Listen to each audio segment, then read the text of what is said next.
திமுகவினர் மற்றும் கூட்டணி கட்சியினர் அனுமதி கேட்டால் சிறப்பு அனுமதி மட்டுமில்லாமல் அரசு பேருந்துகளும் அளிக்கின்றனர் என்று பாஜக மாநில தலைவர் நயினார் நாகேந்திரன் குற்றம் சாட்டியுள்ளார். சென்னை விமான நிலையத்தில் செய்தியாளர்களிடம் பேசிய அவர் இவ்வாறு கூறியுள்ளார்.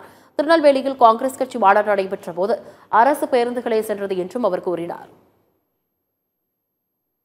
இதுதான் திராவிட மாடல் அரசு. நம்முடைய திராவிட மாடல் அரசு எப்படின்னா, ஆளுங்கட்சிக்காரங்க போனா, அவங்களுடைய கூட்டணி கட்சிக்காரங்க போனா அதற்கு தனியாக அனுமதி, சிறப்பு அனுமதி கொடுக்கப்படுகிறது. திருநெல்வேலியில் காங்கிரஸ் கட்சி மாநாடு நடந்தது. காங்கிரஸ் கட்சி மாநாடு நடக்கிறதுக்கு அரசு பஸ்ஸுகளே போச்சு. ஆனால் நமக்கெல்லாம் பேருந்து வந்துன்னாக்கி அதுக்கு தடை வைக்கிறாங்க. கொடிகள் அதிகம் கட்டக்கூடாது அப்படிங்கிறாங்க.